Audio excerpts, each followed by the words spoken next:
Just after midnight on August 7, 1944, an unadorned French elevation, known to American soldiers as Hill 314 due to its height in meters, dominated the Norman market town of Mortain. At its summit, nestled in a shallow depression carved from the rocky earth, a 21-year-old second lieutenant lay prone, equipped with binoculars and an FM radio strapped to his back. This was Robert L. Weiss, a forward observer with Battery B, 230th Field Artillery Battalion, 30th Infantry Division.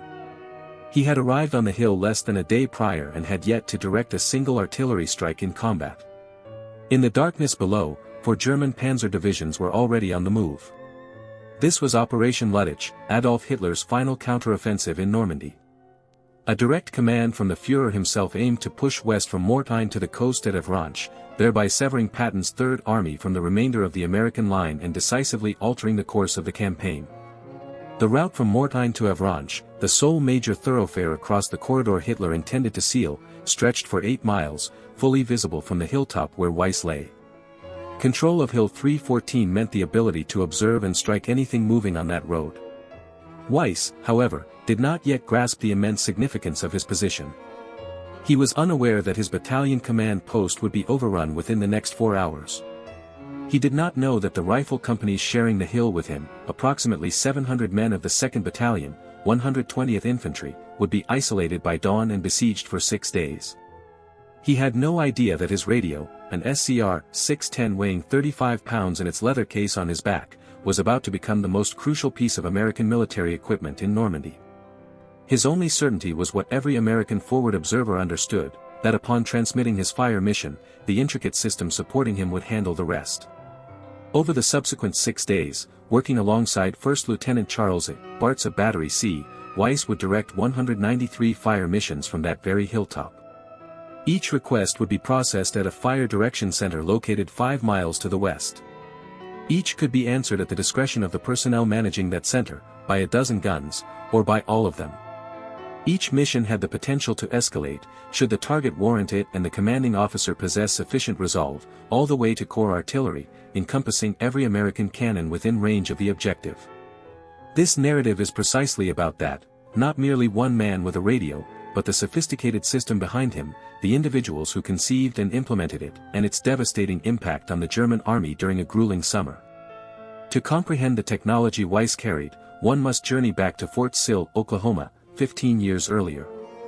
In the late 1920s and early 1930s, while other major armies worldwide focused on refining the artillery tactics of 1918, 3 officers within the gunnery department of the Field Artillery School at Fort Sill were quietly revolutionizing the rules. Their names are prominently featured in every authoritative historical account of the United States Field Artillery. Major Carlos Brewer, who led the gunnery department from the late 1920s through the early 1930s, Major Orlando Ward, his successor, and Lieutenant Colonel H.L.C. Jones, who followed Ward and formalized the innovations of his predecessors. The official history published by the United States Army Field Artillery School clearly delineates their contributions. Brewer introduced novel fire direction techniques to enhance the responsiveness of fire support. Ward developed the Fire Direction Center itself, aiming to centralize command and control and to facilitate the concentration of fire from multiple batteries onto a single target. Jones then refined their creations and disseminated them throughout the wider field artillery community. While that description might seem prosaic, the reality it describes was anything but. For 3 centuries, artillery had been a specialized craft. Each gun crew was intimately familiar with its own weapon, its ranges, and its unique characteristics. When a target was assigned to a battery, its commander would resolve the problem from his own observation post, occasionally assisted by a forward officer using a flag or a field telephone. When 2 batteries were ordered to concentrate fire on the same target, each independently calculated its own firing data from its position to the target, resulting in uncoordinated shell impacts, with closer guns striking seconds before those farther away. Defenders in the impact zone therefore had time to seek cover after the initial round, as it signaled the arrival of subsequent rounds. What Brewer, Ward, and Jones devised was a methodology that rendered all of this obsolete. The Fire Direction Center, in essence, was a compact room containing map boards, slide rules, graphical firing tables, and a few skilled men equipped with sharp pencils and strong arithmetical abilities. The individuals in this room maintained the master plot. Every gun in the battalion was precisely located on it. Every target reported by every observer was plotted. When a fire mission arrived via radio or telephone, the men in the Fire Direction Center performed the necessary geometry and ballistics for all guns simultaneously, transmitting the required firing data to each battery. The guns did not need to visually acquire the target. The observers did not need to know the firing data. The Fire Direction Center acted as the central hub, performing the calculations. In hindsight, this breakthrough appears so straightforward that it's difficult to understand why no other army conceived it first. Every gun's trajectory was referenced not to a visible hilltop, but to a singular, shared grid computed in a centralized facility, utilizing a unified set of firing tables. A forward observer no longer needed to be an expert in gunnery. He simply had to identify a target, transmit map coordinates or a correction from a known point using the standardized fire mission language taught by Brewer and Ward at Fort Sill, and the center behind him would translate his request into firing data for every battery within range. The graphical firing table, introduced in 1939 and refined throughout the early war years, was the innovation that made these calculations rapid enough to be effective. Prior to this new table, determining firing data for a 105mm howitzer demanded a tabular range table, several minutes of arithmetic, and a clean sheet of paper. With the new device, a skilled individual could read the data directly from a calibrated slide rule in under 30 seconds. A battalion fire direction center, staffed by 3 computers each handling data for a different battery, could generate firing data for a 3-battery mission in under 2 minutes from the moment the call was received. Radios constituted the other half of this pivotal advancement.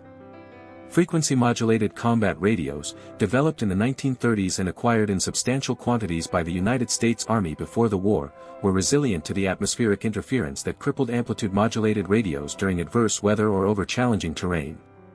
The SCR-610 and SCR-619 radios carried by forward observers into combat in 1944 were the direct descendants of that pre-war investment. Sergeant Sassa, operating a handset on the rocky terrain of Hill 314, was communicating via a radio whose fundamental technology had been selected 15 years earlier by individuals who understood that artillery without reliable communication was artillery without intelligence. The leading figure overseeing these developments at Fort Sill during those years was Lieutenant Colonel Leslie J. McNair, who would later become a 4-star general and commander of Army Ground Forces. McNair was the institutional champion of this work. He recognized the significance of Brewer and Ward's creations and ensured they were adopted as doctrine across the entire field artillery, rather than remaining merely an isolated school experiment. Tragically, McNair was killed by short-falling American bombs near St. Lo on July 25, 1944, just 2 weeks before Weiss brought his radio to Hill 314. He never witnessed the ultimate impact of the system his school had fostered, a grim irony given his life's dedication to accurate fire. The Fire Direction Center enabled the technique known as time on target. The Americans had a radio code name for it, Serenade, but in the field, soldiers simply referred to it as TOT. The Fire Direction Center issued a countdown to all participating batteries on the same network. Each battery then calculated the flight time from its guns to the target and fired the appropriate number of seconds early, ensuring that every shell from every battery, irrespective of range or angle, arrived in the impact area at the exact same instant. The first round and the 100th round landed simultaneously. There was no warning. Defenders had no opportunity to seek cover after an initial salvo because there was no initial salvo. There was one single, unified salvo, all at once. By the war's conclusion, an American TOT could unleash the combined firepower of 3 battalions, or 12, or even 20, in a single coordinated strike. With a corps-level mission, all guns within range of the target could fire on one command. The Fire Direction Center system made this not only possible but a routine procedure.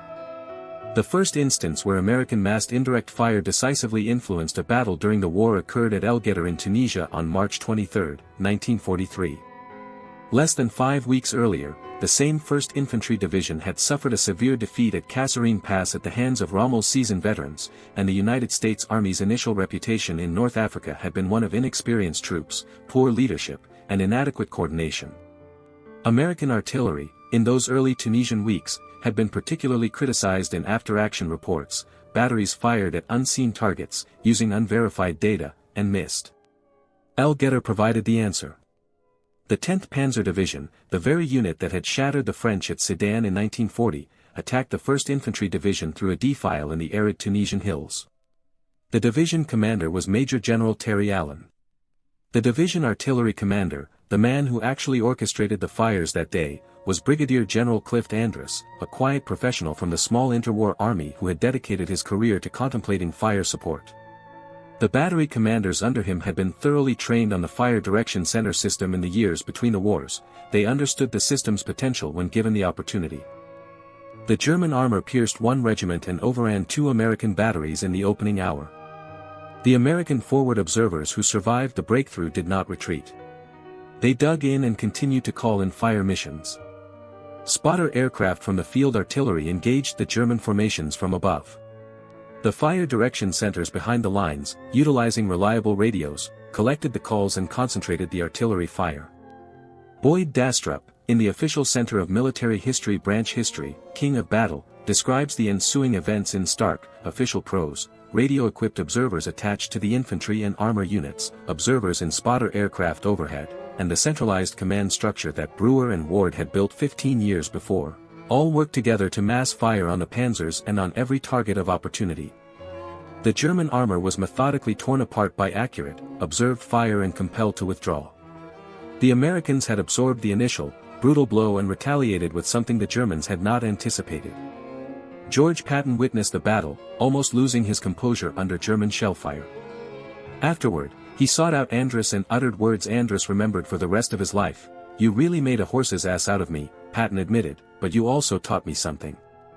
Patton would later coin one of the war's most famous declarations regarding American artillery. "I do not have to tell you who won the war," he stated in early 1945. "You know, the artillery did." This line is frequently quoted and deserves serious consideration. Patton, a cavalry officer by training, a tanker by inclination, a man who championed mobility, shock, and aggressive action, was not the type of officer who would instinctively credit artillery for anything. He informed American audiences in 1945 that the artillery had won the war because he had witnessed its decisive impact firsthand in 2 theaters. Mortain Eddy, who commanded the 9th Infantry Division through North Africa, Sicily, and Normandy, and later commanded 12 Corps under Patton, captured the German assessment in a single sentence, quoted by Dastrup in King of Battle. One Nazi, who had served on nearly every German front, Eddy recounted, told his interrogators that the American artillery fire was the most deadly that he had experienced. There is one final component of this system that must be introduced before the narrative returns to Hill 314, the aerial observation. Until 1942, every American observation aircraft belonged to the Army Air Forces. The field artillery possessed no organic aircraft of its own. When a battalion required an aerial spotter, it had to submit a request through the Air Forces, which controlled the scheduling, the aircraft, and the pilots. The Field Artillery Journal of April 1941 described the consequence with understated precision: the artillery never knew when air observation would be available. The campaign to place light aircraft directly under field artillery control was spearheaded by Major General Robert M. Danford, the Chief of Field Artillery. His adversary was General Henry H. Arnold, the Chief of the Army Air Forces, who considered low and slow observation aircraft obsolete in modern warfare and was unwilling to relinquish any aviation function to another branch. Edgar Raines, in Eyes of Artillery, the Center of Military History's definitive study, meticulously traces the bureaucratic struggle. Danford emerged victorious. On June 6, 1942, a War Department directive allocated 2 light aircraft, 2 pilots, and 1 mechanic to each Field Artillery Battalion, and the same complement to each artillery group, Division Artillery Headquarters, and Corps Artillery Headquarters. The aircraft were Piper J-3 Cubs, subsequently designated as L-4s in the military inventory. They also flew Aeroenka L-3s, Stinson L-5s, and Taylorcraft L-2s. The Piper became the primary workhorse, with the Army eventually purchasing over 6,300 L-4s. The nickname originated from Major General Innes P. Swift, who commanded the 1st Cavalry Division at Fort Bliss in 1941. Swift observed one of these small planes bouncing across rough desert terrain during maneuvers, approached the pilot after he landed, and remarked, "You look just like a damned grasshopper." The name endured. The Piper L-4 became the Grasshopper, and the Stinson, Aeroenka, and Taylorcraft inherited the moniker by association. What the grasshoppers provided the fire direction center was an I-500 feet in the air, traveling at 60 knots, piloted by a lieutenant who spoke the identical fire mission language as the lieutenant on the ground. From an L-4, a pilot could see across the reverse slope of a ridge to a German artillery park, a location inaccessible to men on the ground. From his vantage point, the observer could discern a column of trucks on a road the infantry was about to cross. He could also spot a Mark V tank cleverly concealed beneath camouflage at the forest's edge. Crucially, he possessed the capability to personally direct fire missions. The Fire Direction Center, situated 5 to 10 miles behind him, would then perform the necessary calculations, and the shells would precisely strike their targets. Dastrup cites a First Army after-action report from Operation Cobra, the pivotal July 1944 breakout from Normandy. This report, in its typically concise official language, noted that the presence of air observers over enemy lines compelled the Germans to reduce their artillery firing to avoid revealing their battery locations. When an L-4 Grasshopper aircraft was overhead, German gunners frequently ceased firing altogether, preferring to remain undetected rather than risk being targeted by the highly effective system the Grasshopper served. The Germans grew to fear these diminutive planes. Attempting to shoot them down invariably exposed the position of the firing unit, a cost that was deemed unacceptably high. By the autumn of 1944, the skies above American artillery positions, at least during daylight hours, were largely dominated by the L-4S. One L-4 pilot, Major Charles M. Carpenter of the 71st Armored Field Artillery Battalion, 5th Armored Division, concluded in the fall of 1944 that the L-4's capabilities extended beyond mere observation. He had bazookas affixed to the wing struts of his Piper, 3 on each side for a total of 6, which were fired by pull cables running into the cockpit. He christened his aircraft Rosie the Rocketer and embarked on missions to hunt German armor in Lorraine. He managed to damage or destroy several armored vehicles before higher headquarters intervened and ordered him to cease. Rosie the Rocketer has since been restored and is now on display at the American Heritage Museum. In the spring of 1945, 2 other men from the same battalion, while flying their L-4, drew pistols from the cockpit and compelled a German Fiesler Storch observation plane to land. This incident may well represent the final air-to-air kill of the European war. Both aircraft were unarmed reconnaissance machines, and both pilots were field artillery officers. The Storch was brought down because 2 American officers, armed only with sidearms, refused to let it pass. These daring exploits, however, were not the primary function of the L-4S. Their main task was to correct artillery fire from an altitude of 1,500 feet above German lines. Yet, these grasshoppers were piloted by lieutenants of the field artillery, and lieutenants in the American Army of 1944 had been rigorously trained at Fort Sill or its associated schools that the war was theirs to win. This was the very system that Robert Weiss carried on his back onto Hill 314. The defenders on Hill 314 were from the 2nd Battalion, 120th Infantry Regiment of the 30th Infantry Division, famously known as Old Hickory. Their commanding officer was Lieutenant Colonel Leeds Hardaway. The 3 rifle companies positioned on the crest included Company E, led by 1st Lieutenant Ralph Curley, Company G, under 1st Lieutenant Ronald Woody Jr., and Company K, commanded by 1st Lieutenant Joseph Reza. Hardaway himself had been caught in the town of Mortain when the German assault commenced just after midnight and was unable to reach the hill. Captain Reynold Eriksson assumed command of the besieged position on the crest. The artillery support on the hill consisted of Weiss's team from Battery B and Bart's team from Battery C, both belonging to the 230th Field Artillery Battalion, which operated 12 M2A1 105mm howitzers from firing positions 5 miles to the west. The battalion commander was Lieutenant Colonel Louis Mann. Sergeant Sassa served as Weiss's radio operator. Frank Denius, a 19-year-old sergeant on Bart's team, would be decorated 4 times for valor before the war concluded, earning his first at Mortain. As dawn broke on August 7, the American troops on the hill assessed the enemy forces arrayed before them. These included the 2nd SS Panzer Division, known as Das Reich, the same unit responsible for the massacre at Order-sur-Glane 2 months prior, the 17th SS Panzer Grenadier Division, elements of the 1st SS Panzer Division, and the 116th Panzer Division. 4 panzer divisions, forming the spearhead of an army group's counteroffensive, were all converging on a narrow road winding through a French valley, with an American-held hilltop directly overlooking it. The hill was already isolated, the battalion command post in the town overrun, and radios connecting to the rest of the division were either in German hands or out of commission. Only one radio remained operational, the SCR-610 on Weiss's back, along with a spare set Bart's team possessed. Weiss initiated his first fire mission of the siege. Sasa keyed the handset and broadcast the message.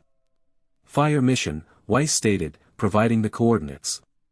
5 miles to the west, in the 230th's Fire Direction Center, skilled men meticulously plotted the target, executed complex geometric calculations, and transmitted firing data to 12 gun positions. Vman, the battalion commander, would later utter a 3-word response over the FM net that became a rallying cry for the men on the hill. On the way, he declared, and the shells began to arrive. By the second day, Weiss and Bartz were directing fire onto targets visible all around the base of the hill, German infantry forming for assault, panzer columns advancing on the road, and mortar teams setting up in the orchards. Each fire mission was processed by the Fire Direction Center, escalating as the target warranted from the 12 guns of the 230th to the 36 guns of the entire 30th Division artillery, and eventually to the massed fires of the 7th Corps Artillery Park. White phosphorus proved particularly devastating for the Germans. These shells detonated overhead, raining burning particles down on enemy soldiers in exposed assembly areas. Rick Atkinson, in The Guns at Last Light, vividly describes the scene witnessed by the men on the hill. Artillery curtains directed from Hill 314 paralyzed Das Reich, kept the 17th SS Panzer Grenadier Division from scaling the hill, and prevented a collapse of the southern flank of the 30th Division. White phosphorus forced enemy troops into the open, where high explosives then shredded them. The Americans on the hill were also suffering casualties. Mortar rounds rained down on the crest, and snipers targeted the slopes. The wounded found little shelter beyond the shallow holes the rifle companies had scraped from the rocky soil. Medical supplies vanished after the first day, and water ran out on the third. The Germans issued calls for surrender 3 times via loudspeaker, all of which Eriksson steadfastly refused. By the 4th day, the supply situation reached a critical point.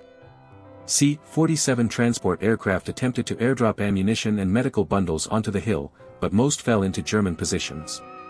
The wind was unfavorable, and pilots could not descend low enough for accuracy without incurring unacceptable losses from German light flak. The Americans on the ground watched their own supplies fall into enemy hands. Some bundles landed close enough for men to crawl out into the open under fire to retrieve them. The wounded continued to perish. On the 5th day, the artillery itself attempted to deliver supplies to the hill. The 230th fired smoke shells to mark the drop zone, then launched specially modified 105mm rounds with their high-explosive payloads replaced by morphine and plasma. Most of these shells fragmented upon impact, scattering their contents across the slopes. While some morphine survived, much of the plasma did not. What ultimately held the hill was the radio. Every German formation that gathered on the slopes was decimated by massed American fire. Every panzer column attempting to push west on the road below was struck by massed American fire. The SS commanders resorted to sending infantry forward in dispersed order to minimize the effect of artillery, but the rifle companies on the crest repelled these scattered attacks with their small arms while the artillery relentlessly pounded the assembly areas behind them. Weiss and Bartz, operating from observation posts mere feet from the cliff edges of the hilltop, called in missions throughout every hour of daylight and most of the hours of darkness. They slept in shifts and subsisted on cold rations. As radio batteries dwindled, they alternated between sets, ration transmission time, and remained on the air. The fire missions from Hill 314 were not all full 12-gun salvos. Many were single battery missions, with 4 guns adjusting fire on a specific target, the bread and butter of a battalion fire direction center. However, when a target warranted it, such as a panzer company assembling or a battalion of SS infantry forming for an assault, the fire direction center could and did escalate.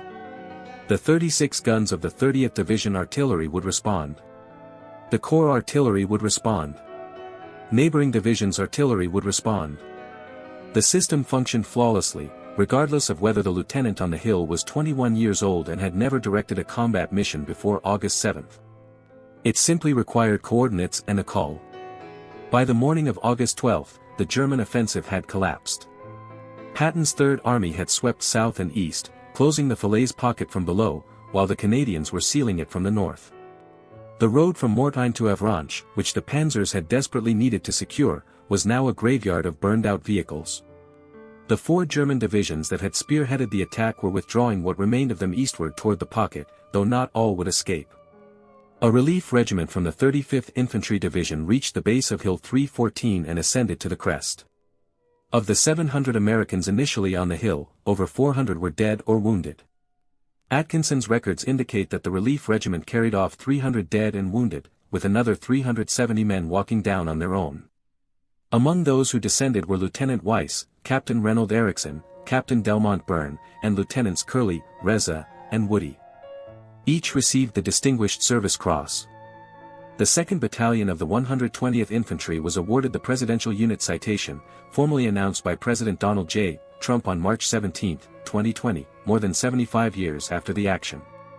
Weiss himself received the French Legion of Honor. What is remarkable about Mortain, when examining the after-action reports, is how little of it revolved around abstract heroism. Weiss and Bartz were not inherently aggressive men, they were simply trained lieutenants performing their assigned duties. What they possessed was an exceptionally effective system.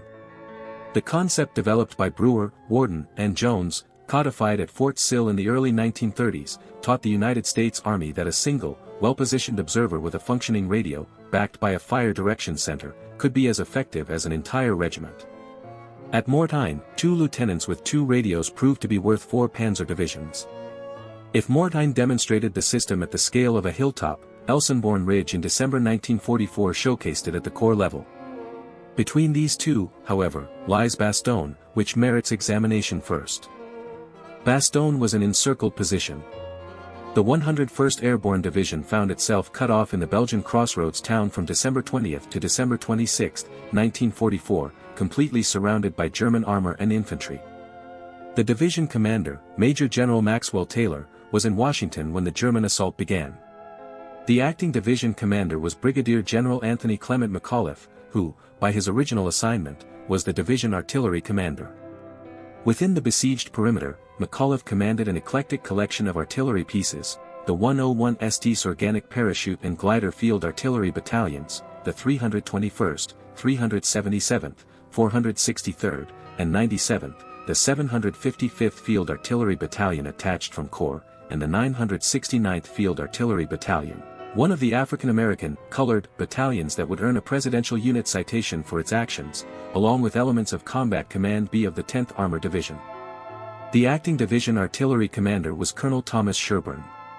The fire direction structure within Bastogne was identical to the one that proved so effective at Mortain and would later at Elsenborn. The crucial difference was Bastogne's encirclement. The corps-level artillery park, which should have been supporting the division, was on the wrong side of the German lines. Sherburne and his battalion commanders were forced to operate with only the resources available inside the perimeter, which necessitated rationing ammunition by the round. A Field Artillery Journal article published in December 1945 by Lieutenant Colonel William Jesse, who served in the 101 St Artillery during the siege, hailed Bastogne as an artillery classic. His meaning was clear: the encircled position endured because the men directing the fires ensured every round counted. There was no luxury of massed corps fire, instead, there was the rigorous discipline of accurate, observed fire called in by trained forward observers through proficient fire direction centers, served by gun crews who understood that the next ammunition resupply would only arrive once the weather cleared. The weather finally cleared on December 23. C-47 transports delivered ammunition by parachute. The Christmas Day attack by the 15th Panzer Grenadier Division and the 26th Volksgrenadier Division was broken, in part, by the 463rd Parachute Field Artillery Battalion under Lieutenant Colonel John T. Cooper, firing in direct lay against German tanks that had breached the perimeter near the village of Hemrul. A parachute field artillery battalion engaging tanks in direct lay at 300 yards was certainly not what doctrine envisioned, but it was precisely what the situation demanded. The crews performed admirably, and the Christmas Day attacks failed. The relief force from Patton's Third Army, spearheaded by the 4th Armored Division, broke through to Bastogne on December 26. The doctrine had worked, even when the corps-level structure was unable to reach the division. There is one more crucial sequence from the opening days of the Battle of the Bulge that belongs in this narrative. On December 16, 1944, the first day of the German offensive, an artillery forward observation team from one of the 371st Field Artillery Battalion's batteries was positioned in the Belgian village of Lanzerath, just south of the boundary between the 99th Infantry Division and the 14th Cavalry Group. The team consisted of Lieutenant Warren Springer, Sergeant Peter Gackey, Technician Willard Wibben, and Technician Billy Queen, 4 men, 1 radio. They found themselves alongside the intelligence and reconnaissance platoon of the 394th Infantry Regiment, commanded by 1st Lieutenant Lyelbu Jr., in a position that the German 3rd Parachute Division proceeded to attack with an entire regiment of infantry. The INR platoon comprised 18 men, Springer's artillery team brought the total to 22.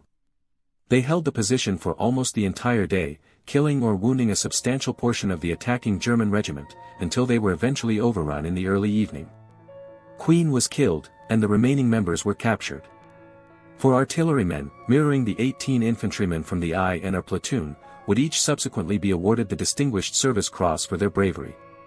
This platoon, alongside Springer's unit, successfully held up the German 3rd Parachute Division for a substantial portion of the initial day of the Ardennes offensive. The crucial contribution of this delay, in the larger strategic calculation of the Bulge, was providing the 99th Division stationed behind them the necessary time to reach and entrench themselves on Elsenborn Ridge. The defenders of this vital position comprised rifle troops and a single artillery team. It was the artillery team's radio that directed the relentless barrage onto the attacking Germans throughout the day. Perhaps a member of your own family participated in this conflict. You might have grown up with their wartime accounts, or perhaps they remained silent about their experiences. Regardless, their name deserves to be acknowledged in the comments, along with their branch, unit, and theater of service. These names are fading from memory with greater speed than most people comprehend. Your loved one's name does not have to be among them. When the German counteroffensive in the Ardennes commenced on December 16, 1944, the 4 American divisions positioned on the northern flank of the Bulge engaged the enemy from a strategic elevated area known as Elsenborn Ridge. These divisions, the 99th, 2nd, 1st, and 9th, fought in various configurations along the front. Behind them, according to the Army Historical Foundation's analysis of official records, were 348 artillery pieces, supplemented by a battalion of 4.2-inch chemical mortars, all commanded by a single individual. This man was Brigadier General Clift Andrus, the very officer who had overseen the 1st Division Artillery at El Getter 20 months prior. He now served as the Assistant Division Commander for the 1st Infantry Division, directing corps-level massed fire from a location across the lake from the ridge itself. His superior, the Corps Artillery Commander, was Brigadier General John Hines. The figure of 348 artillery pieces warrants careful consideration. It signifies 12 battalions of 105 mm and 155 mm howitzers, plus additional heavier corps-level weapons, and the mortar battalion, all operating on the same radio frequencies. All these units were serviced by a unified fire direction system, capable of targeting the same objective with a single command. The decisive, concentrated barrages occurred on December 21st and 22nd at a village named Dom Butkenbach, when the 12th SS Panzer Division, supported by Volksgrenadiers, launched an assault against the 26th Infantry Regiment of the 1st Division. Andrus, orchestrating the fires from a command post across the lake at Butkenbach, unleashed up to 12 battalions on German staging areas as their attack materialized. The M1 155 mm howitzer battalions alone discharged approximately 10,000 rounds on December 22. The German experience of this bombardment was anything but theoretical. A major from the 12th Volksgrenadier Division, captured later and interrogated by 1st Army staff, informed his American questioners that he had been in the German Army since 1939. He had served on the Eastern Front and had endured intense bombardments previously. "We old soldiers," the major stated, "had seen many a heavy barrage, but never before anything like this." On December 26, the 246th Volksgrenadier Division made one final attempt to assault the 99th Division on the ridge. The accepted accounts of the battle describe it plainly. The attack was obliterated almost immediately upon its commencement by the overwhelming artillery concentration of an entire American Army Corps. The position, in the words of official records, became virtually unassailable. Elsenborn also marked the introduction of a new American weapon into the European conflict, the VT fuse, known in records as the proximity fuse or variable time fuse. This device was a miniature radio transmitter and receiver housed in the shell's nose. It emitted a signal that bounced off the ground, automatically detonating the round at an approximate altitude of 20 feet, without requiring any manual timing adjustment by the gunner. Against troops in foxholes, an air burst at 20 feet proved lethal in a way that ground bursts were not. The soldiers in their trenches had no overhead protection from it. The VT fuse had been prohibited for ground use until December 1944 because the United States Navy and the Army Ordnance Department feared the technology falling into German hands and being reverse-engineered. According to documented accounts, Colonel George Axelson of the 46th Artillery Group executed the first unauthorized ground deployment of the VT fuse on December 16, 1944, the opening day of the Bulge. Eisenhower formally lifted all restrictions on December 21. Patton chronicled the outcome a few days later in his diary entries, subsequently published as War as I Knew It. On the night of December 25 and 26, Patton wrote, "We used the new proximity fuse on a number of Germans near Echton and actually killed 700 of them." The combination of toot and VT was the decisive blow. A toot shot ensured every shell landed in the impact area simultaneously. A VT fuse detonated each shell 20 feet above the men in their foxholes. There was no initial salvo to seek cover from. There was no overhead protection to hide beneath. The soldiers in foxholes, who in previous wars had been almost invulnerable to indirect fire, were now exposed to a weapon specifically designed to eliminate them where they stood. General der Artillerie Karl Thoholt's post-war assessment of American artillery is worth quoting verbatim, as its original phrasing carries more impact than any popular paraphrase. Thoholt, a senior German artilleryman, composed a comprehensive professional evaluation for the December 1945 issue of the Field Artillery Journal, the American branch's professional publication. He had no motive to flatter the individuals who had defeated him. It was immediately obvious to a German artillerist committed against the Americans, Thoholt wrote, that he was facing a large number of medium pieces with a still larger amount of ammunition, a very small number of heavy pieces, but an overwhelming air force. Division artillery concentrations, Thoholt continued, are accurate and flexible, and fires are delivered with speed. The fact that all American artillery is motorized is good. It is the most mobile artillery of all first-rate powers. In technology, the American excels. The standardization of pieces, the quality of ammunition, the quality of communications equipment, and the adjustment of fires on battalion and division artillery level are superior. This is a German general officer, writing 5 months after Germany's surrender, detailing to his American counterparts the system they had developed. He was not compelled to write any of this, he chose to. He also chose to be candid about the system's shortcomings. Corps and Army, Thoholt observed, do not have enough control over division artillery. He personally witnessed American batteries, he said, fire hundreds of rounds, not one of which resulted in a German casualty. The American gunners were technically outstanding, the procedures were superior, and the volume of fire was overwhelming, but the system above the division level did not always effectively utilize its capabilities. Opportunities for engagement at the operational level were sometimes missed. Concentrations were occasionally inefficient. This critique warrants serious consideration because it demonstrates that the German professional respect was earned, not merely a form of flattery. Thoholt was not crafting propaganda, he was writing as a vanquished professional to a victorious counterpart in their shared trade journal, offering an honest account of what he had witnessed. One crucial comparison must be made before this narrative concludes. The American forward observer doctrine was not unique simply because forward observers existed, every army employed them. The British possessed excellent observers, thoroughly trained and well-equipped. German observers demonstrated technical proficiency in gunnery that was second to none. What distinguished the American approach was the institutional decision regarding where the authority to mass fire would reside. The British placed this authority high up the chain. A British division had to channel mass fire requests through division artillery headquarters and frequently through corps.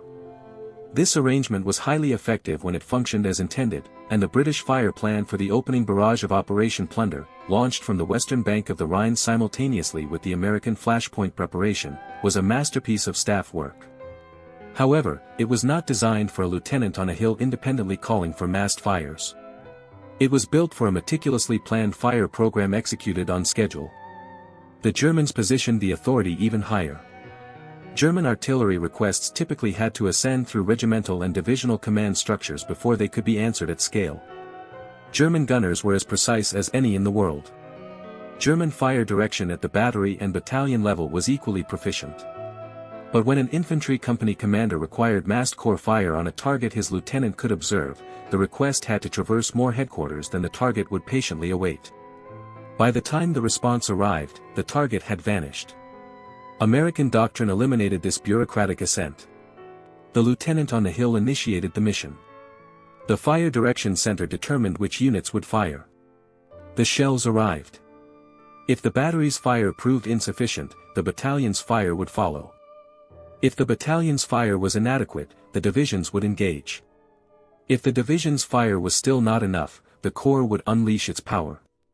The authority to escalate resided in the same room as the gun batteries, on the same radio network as the forward observer, and the decision could be made in mere seconds.